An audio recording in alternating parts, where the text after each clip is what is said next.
through a bunch of different connections, and I was like, this is a great story. I'd love to hear about some of the things that she enjoys talking about. And she has a little bit of a science background.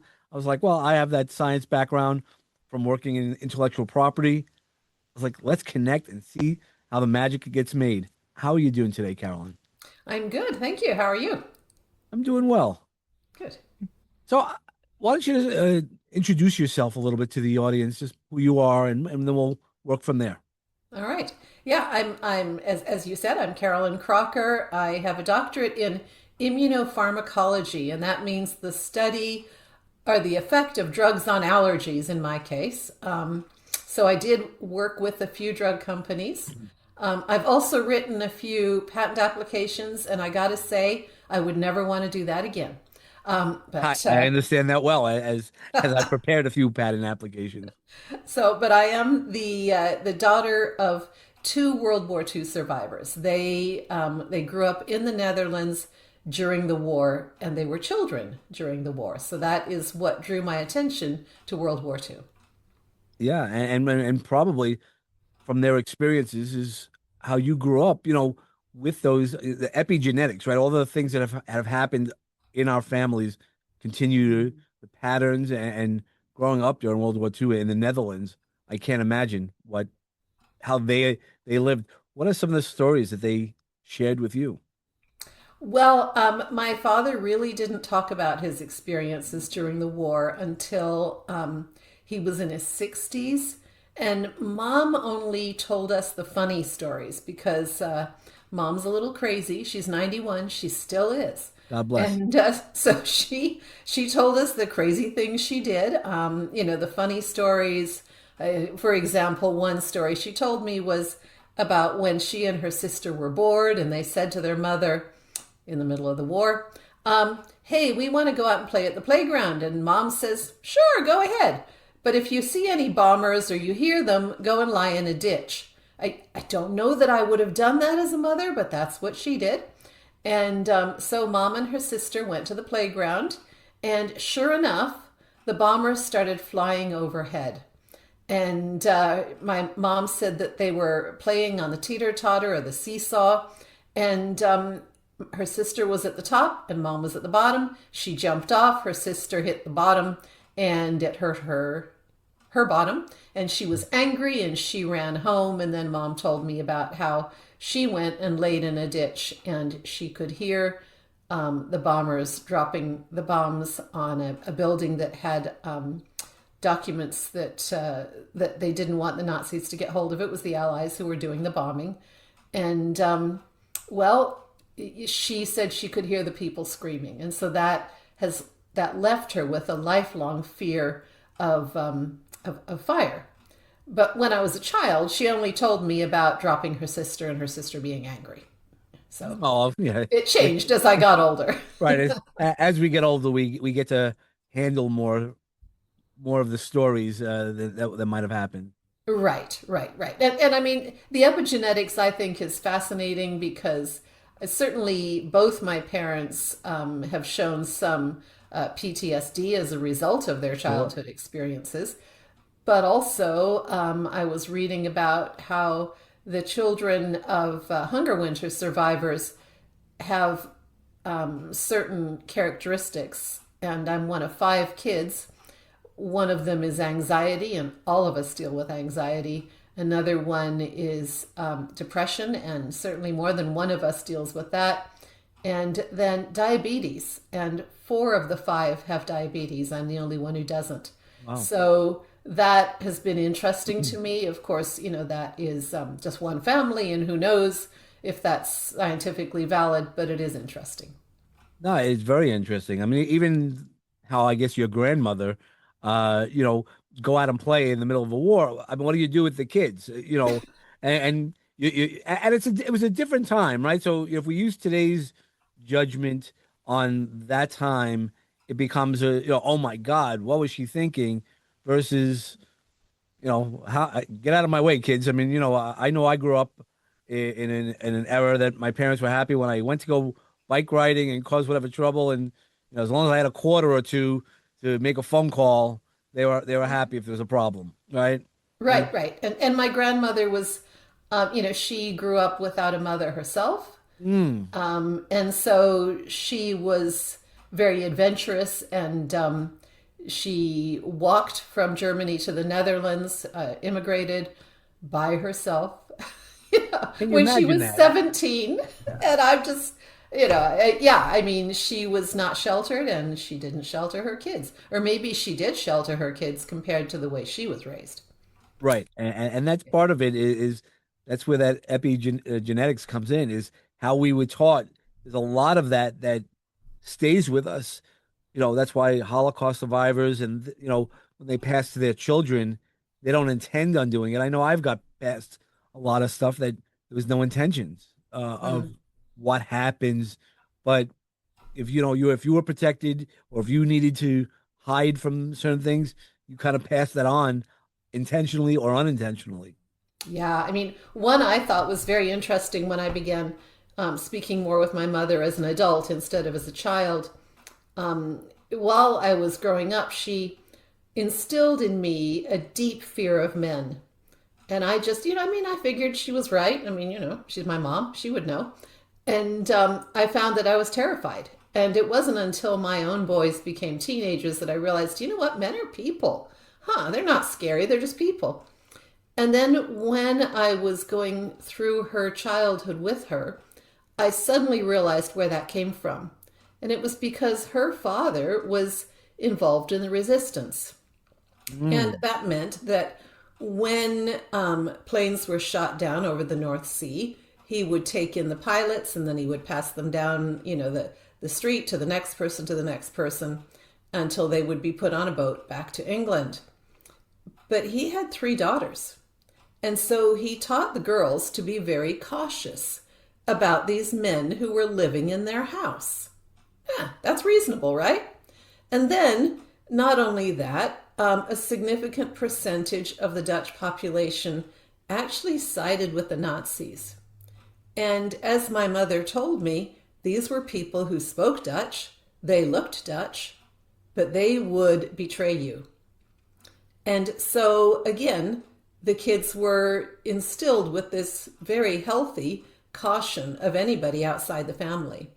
Well, mom just, absorbed that with her growing up. And so she taught us. And it wasn't until I heard her stories that all of a sudden the penny dropped and I was like, oh, that's where that came from. And in me, that's unhealthy. But Right. in her, it was very sensible. Right. And yeah. And that's the part about trauma. And I know, you talk about trauma.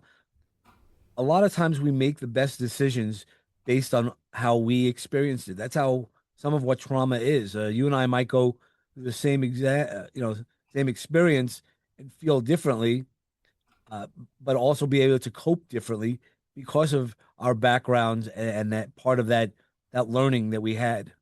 Mm, very true. Yeah. And some people, they just seem to be more able to cope and others are not. I mean, that was another thing I thought was fascinating with mom was she told me that her sister, who is just 2 years older than her, she's passed on now, thought she had a terrible childhood, just, awful.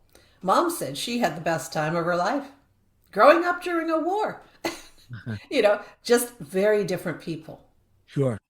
Yeah. It's how you feel it, and Yeah. that's definitely guides or creates those filters within our eyes, and how we start living it. So what made you start looking at dealing with children, and how trauma is passed on to children and down the epigenetic trails?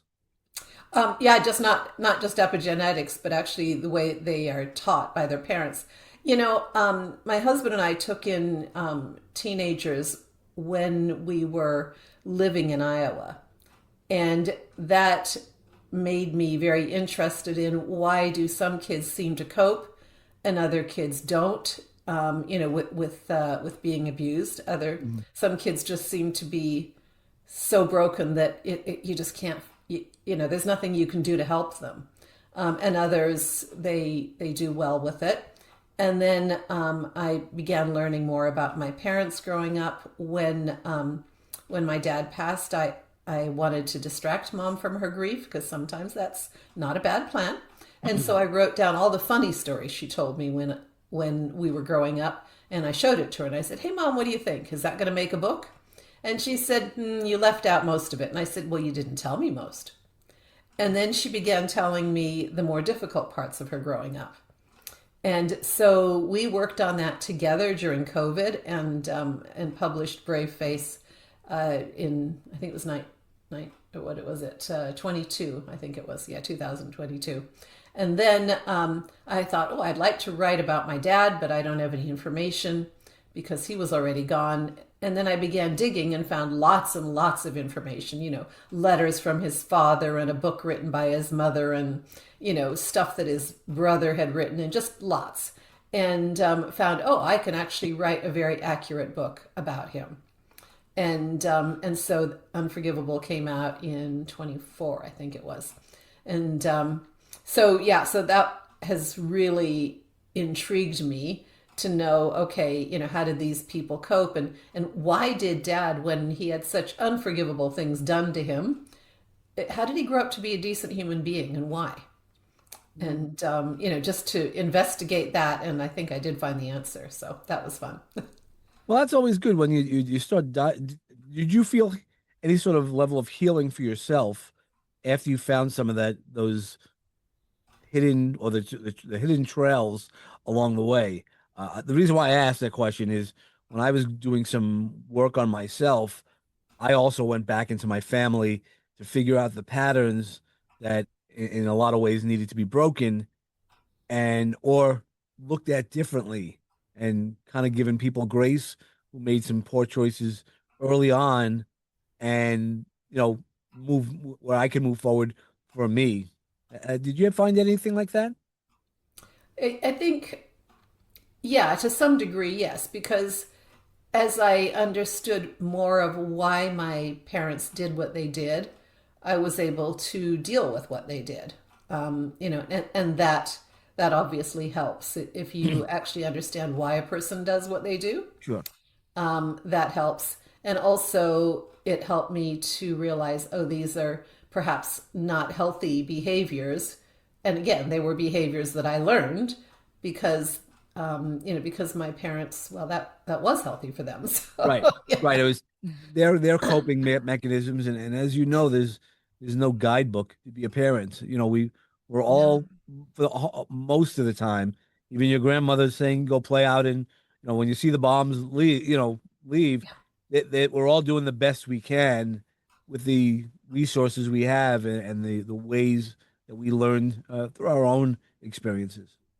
yeah, and it's been fascinating as well. For example, most people who read Unforgivable say, "What was wrong with his mother? Why did she act like that?" And so that's my current project, is Mm, figuring that out. Why would a woman be so unloving towards her kids? And I'm coming up with some really interesting answers. And it's just very interesting to delve into that stuff and figure out, why do people act like they do, and also to, yeah, give them grace and say, everybody has a story. We may not know what the story is, but it doesn't mean that it's not there. right.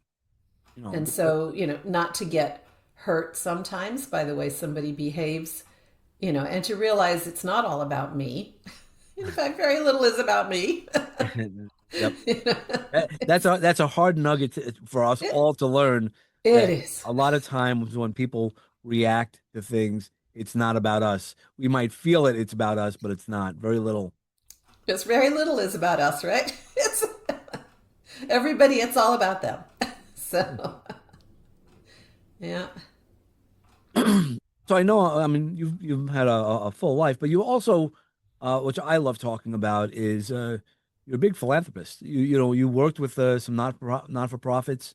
Um, what type of work did you do? Well, I after I finished teaching, I started a nonprofit organization because I was very concerned about the way people who don't understand science on a deep level Hmm. can be scammed. Sure. And so I thought, okay, I'm going to look into some of these scams and I'm going to expose them and I'm going to let people know. So, for example, there was a pain clinic near where we lived, and so I looked up the person who was running the pain clinic, who said he was an MD, PhD, and discovered that he didn't have either degree. Ooh. It's when you start digging, it is astonishing what you can find out. And so, there was a drug that was being pushed, and I was like, this is not, this is just it's a sugar pill. Mm. And again, I dug up and found out, and so yeah, so lots of that stuff. But what I found was very disappointing, and it's why I gave up after about 10 years or so, is that people don't care. They want to be scammed, mostly. Right. And so They want to believe the easy answer, right? Yeah. I was kind of shocked by that. I remember there was a man who asked me to look up oxygen therapy for people with traumatic brain injury, the hyperbaric Mhm. oxygen therapy. And I did lots of research. I wrote him a 40-page peer-reviewed referenced article on why no, it doesn't work for hyperbaric, or that is not going to work for brain injury. And it's pretty obvious that it's not going to, because we all know that if we breathe very, very deeply for any length of time, we hyperventilate and we can no longer breathe because our body says, nope, too much oxygen is bad. you Yeah. know, but this guy has made a lot of money on it, and so anyway, I sent this to this man who wanted to fund these poor veterans going through this therapy, and I said to him, "It's not going to work," and he said, "Well," he said, he said, "false hope is better than no hope." Yeah. No, it's And not. I thought, yeah, there you and I differ. I just, Yeah. I'm sorry, no, false hope is not better than no hope. Right. Or, maybe there's different things we can do, but that's not one of them. Right. 100%. Yeah. Yeah. Um, Wow. so I decided, you know what, this is wasting my time. I'm not going to do it because people don't want to know, mostly. Yeah. Yeah, I think that's really, they want to hear the stories that they want to hear and will almost purposely fit whatever story they have into they already know where they want to go. They know the story where the end is, and make it fit. Yeah, and don't bother me with the facts, Yeah. and don't bother me um Critical with thinking. yeah, with careful thinking. I want it positive or negative, nothing in between. Well, life's not like that. It really isn't. Right. And so that's you know it's to say, well, for example, vaccines. Oh, all vaccines are bad. No, they aren't. Oh, all vaccines are good. Well, Right. there's some question about whether all of them are necessary. I would think a lot of them are, but there are others where I'm like, I don't know. Right. Follow the science. That's all. And right, and let's look at what the scientists say. Let's look at the peer-reviewed literature, and but I guess most people maybe can't do that. Maybe that would be too. Well, I mean, and honestly, if somebody asked me to analyze poetry, I couldn't do it. So fair yeah. enough. Yeah, no, all right. I might not understand the science behind it. I mean, but a lot of that, is just looking at the facts, and where the research. So it goes back to, the Yeah. research, and to go back to your stories about the research that you're diving into your family, but you've also created, how many books do you have now? I've written 15, but only two of them are about World War II. Right. And I'm working on a third that I hope will be out by December. And then I've been asked to write another one about my great uncle who spent time in Auschwitz, and so I'm excited about that one. And so that'll be the one after that. And Well, who knows how many there's going to be. Well, that's it. I started. I'm an author as well, and I've been writing for the past 20 years. And one of the books, that book actually is getting out sometime this year, as I'm going through the editing process. It's the voice that I had 20 years ago is not the Mhm. voice I have now. It's a Yeah. fiction, but you have other stories. Being Mhm. a creative, and when you have a great background of having that creativity, you just have to find all the different ways. I mean, so the books that you write, the World War II books, those are not characters. Those are based on somebody, but they're not. I'm asking the question, I guess. They Are the characters based on the real people, or are they a story of what, uh, you know, a story of the story, Mm-mm. where we've changed something? They are true. They really did happen. Yeah, Brave Face is about my mother, and every incident that you read in there really did happen. I quizzed her about the personalities of her parents and her siblings, and those are as accurate as I could make them. Okay. Yeah. The only thing that is not, I guess you would say, strictly true is the conversations because, well, I don't know what I'm not Well, a you fly weren't on the there. wall. I can't go. I can't time travel, and I wanted to have people experience the books. So I wanted to make it feel like they're reading fiction, Mm, but it's not. So it's truth that reads like fiction. And yep. so when you read it, you think you're reading fiction, but you're not. It really did happen. And the same thing with Unforgivable. It really did happen. Every incident in there really did happen. Um, and the next book, it will be the same thing. And Yeah. that one has some really unbelievable stuff in it, but it really did happen.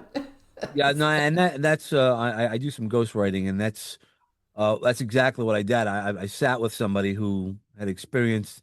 They didn't go to a concentration camp, but they were in Antwerp in Belgium during the war. She Mm, remembers as a young child, leaving on the last train at a Dodge, and how her grandfather, got them to the different. And she goes, I remember this lawyer, and then I researched the lawyer, or I researched some of the information, and you're like, how it all pieces together and becomes we're doing it in fiction. But she's like, I don't want anybody to know my family doesn't want to mm, hear about. So that's why I was asking to you about is it real, or we making up, like for my ghostwriting situation, we're making up names, but everything else happened for mm. really happening. Yeah, yeah. I have not made up names because I'm writing about people who are dead Right. and they can't object. So I'm like, they're gone, doesn't matter. Except for my mother, who was more than happy to have a book written about her. So she is totally not bothered by that. But everybody else is gone, so they don't care. And yeah, Yeah.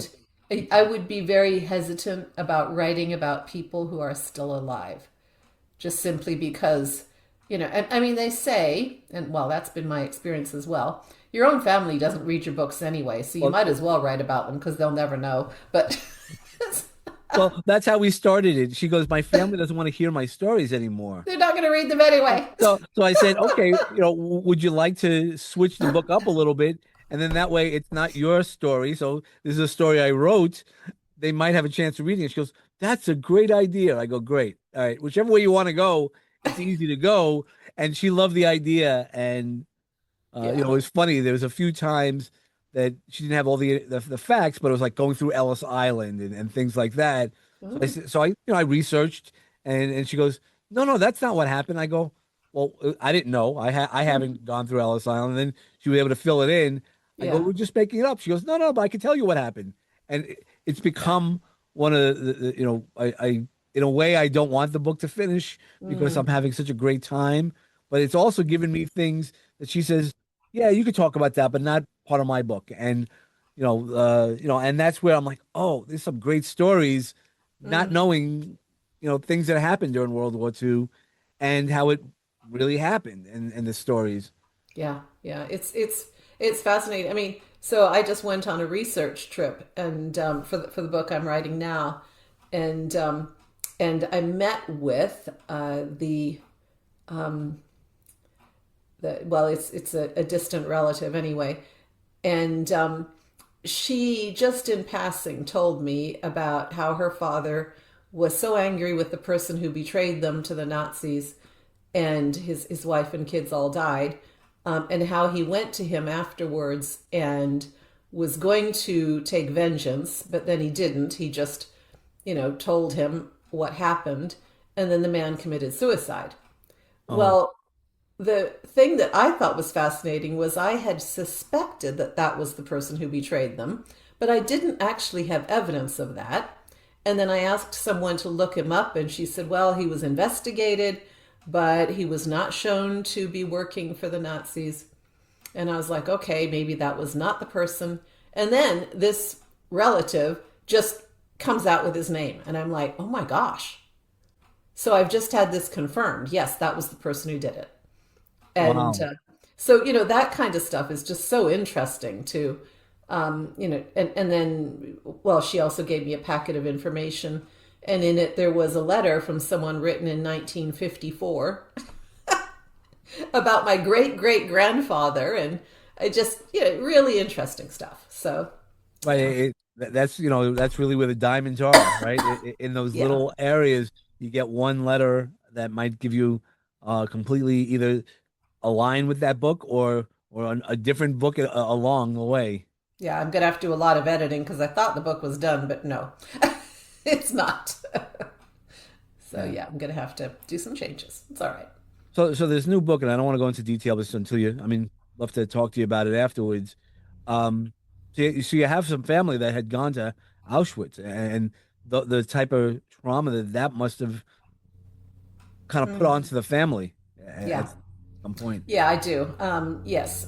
And in fact, it's actually talked about in, sorry, in Unforgivable. And that was the first time my father talked about his experience during the war. He told me that he was in a children's home in a place called Driebergen. And one day the soldiers came and they separated the kids between Jews and non-Jews. And for some reason, they did not take my dad and his brother. And he didn't know why, although I did figure out why eventually. So, yeah, my dad told me about how they separated the Jews from the non-Jews, and they took the Jews, and his cousins were three of them, Miriam, Edith, and Hansha, who was only 18 months old, plus also his good friend Keitje, who ran out of the room and threw her arms around my dad and said, Fritz, Fritz, save me. And he said, I can't. And they tore her out of his Mm. arms and they took her and put her on the train. And then all the kids, of course, died. And dad could not talk about that until he was in his 60s. Yeah, I can't imagine survivor guilt and And right. And after that, he talked about it every day till the day he died. make sure that Um, story didn't just stay with him. And no. now you got that story out in the book for your dad. Yes, I wanted to, that was one of the things I was pleased about is Keitje actually has no surviving relatives. They killed the entire family and there was just nobody left of her family. Um, but people will remember her. Her photograph is in that book, and they'll remember her. And the cool thing is that Keitje actually taught my dad how to play the piano, and my dad taught me, and so Mm. that has also been passed down, which is rather lovely. Have you taught anybody the piano? I have tried, but no. Okay. All right. Yeah, My well, you kids didn't want tried. to know. What do you do? Well, that's it. Especially as a parent, I've learned, you could try to teach them and either they want to learn or they don't, and either way Right. works out for them. Right, but it's fine. I do have very musical grandkids, so that's fine. There you go. So hey, it They're didn't better miss. teachers than me. Now, so I guess this I haven't read your book, of course, but so the stories about the concentration camp. You lost some family, or your family knew a lot of people who had gone. How did that affect going forward? Again, part of that Yeah, epigenetics, part of it, right, right. dealing with the Yep. trauma. I mean, honestly, it wasn't. It was my father's brothers, or my father's, no, my father's uncle, whose family went. Those were the cousins who went to the camps. Mm. And I only just met that man was my dad's uncle was the only survivor in that family. But he did get remarried and then he had kids, and that was the person I met. And so she told me about the effects the war had on her father and on that family.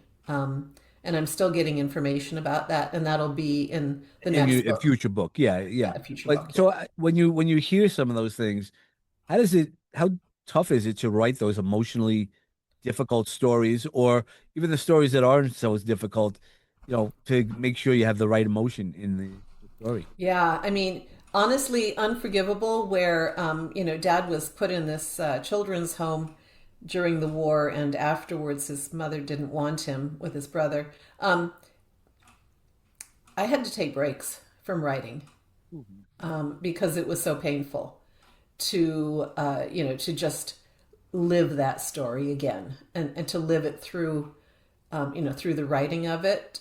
It was very difficult. And then the next book that I'm working on now has also been incredibly difficult, and I've had to take breaks while I write it. And interestingly enough, I quite often will have my husband read what I write because he has to, unlike my siblings. So, but he also had to take breaks in listening to it or in reading it because it was so difficult. Sure. Yeah. And yeah, you have to. I mean, I'm working with somebody who's giving me some stories that, raw stories, and I'm like, Mm, whoa, I this yeah. isn't There. going to go as quickly as possible because of that fact. One, you don't want to have that. You don't want the writer, the readers, you want to stay true to the story, but how do you Mm, unpack it and make it a little dense? A little less dense in that way, or heavy. yeah, and that's been a challenge. I mean, and in Unforgivable, the thing I did was I interspersed the really heavy, difficult things with the typical child things that kids do. I mean, like my dad had a friend in the children's home where dad was being abused, but his friend's name was Trouble. And they got his nickname, obviously, Yeah. but they got into scrapes together. And they did the typical little boy things that little boys do. And so by putting those incidents in there, that allows the reader to breathe. Right. The mischievous where you're laughing, and Right. yeah, yeah. That Right. Yeah. And I mean, the same with my mom's story where, she, we're talking about the hunger winter where there is no food, and, that my mom is crawling through the cupboard in her parental place. There's no heat, there's no food, and she finds 4 grains of rice, and her mother cooks them with whatever, with the coal, one coal she had, right. and then they each ate 1 grain of rice, and that's a really hard story. But Sure. then the next story is about how mom was on the roof of that house because her mom was very permissive, and she and her sister were having spitting contests to see if they could hit the people walking below. And I mean, both are true. Right. Because kids do kid things even when they're suffering. 100%. Right. So that's one way I've tried to make it less traumatic for the reader. Yeah. Yeah, no, and that's what you have to do is remind them that these are kids going through these situations at the Right. time, and they cope the way that they can, being Right. Yeah. mischievous, and spitting, and things like that are really just normal things to do when you have nothing else to do. It's not in Interesting. today's world of take your iPhone, your phone, your iPad. What did they do?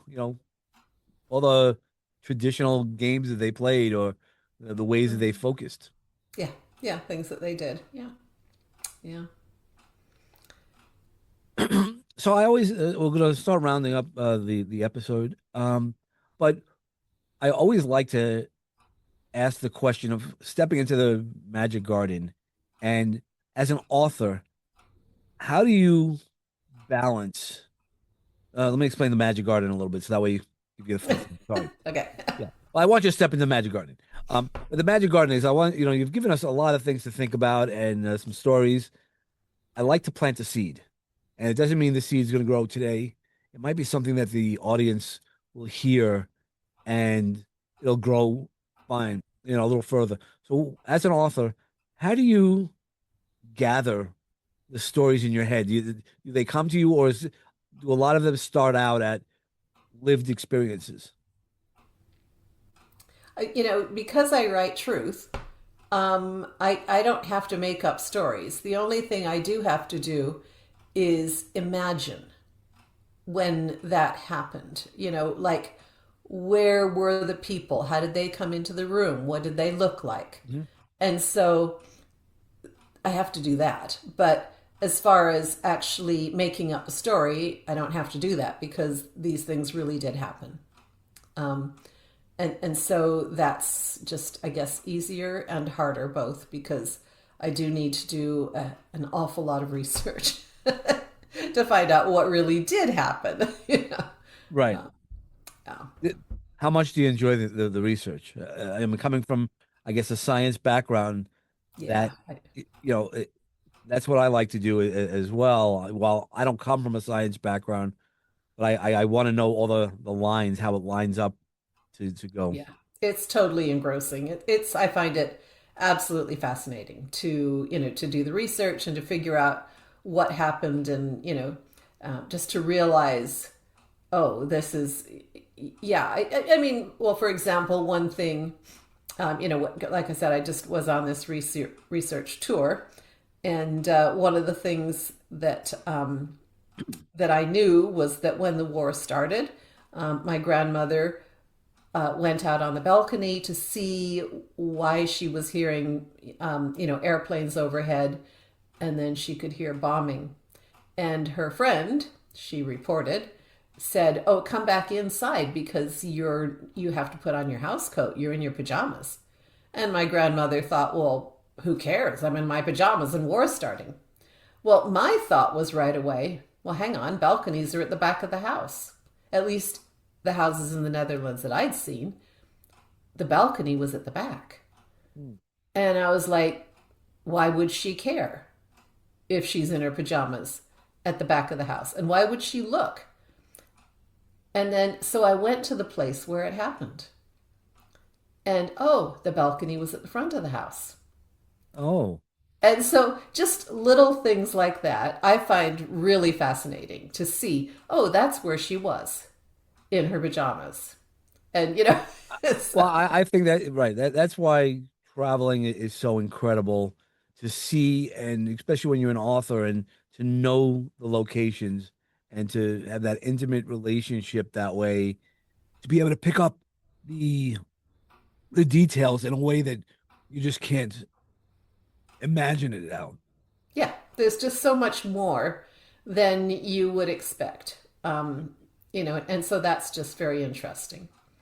I, you know, All right, well, thank you so much for your time. How can people find your books? everything is on my website, and it is called ramblingruminations.com. That name came from my son, who said, "Mom, you never stick to one topic." so, so it's RAMBLINGRUMINATIONS.com, and that's where all my books are. All right, we'll make sure that that's in the notes. Thank you so much Okay. for, sharing some time with us, telling us about the books, and talking a little bit about how, the past is always going to be present when we are able to write it, and using our traumas, getting through Yep. our traumas. And thank you for your time. Right. Bye bye. And for everybody else, just always wish you peace and love in your life. And when you bring a bat, be authentic today, and just always have an awesome day. Have a great day. I am really glad that you're enjoying the show, and I hope you follow us on all the podcast hosting sites, as well as Facebook, Peace, Love, and Bring a Bat. Or you can follow me, Uncle Dave, David Chemetsky, at Facebook, Instagram, and www.davidchemetsky.com. I also would enjoy for you to contact me if you want to just have some feedback. You need somebody to talk to at peacelovebringabat@gmail.com. Love to hear your feedback. Thanks. Well, my friends, today's journey has come to a close. I hope the seeds of peace and love continue to grow for each one of you. Remember, the peace and love surround you that will assist you to rise again. And don't forget to bring a bat for what you believe in. Namaste.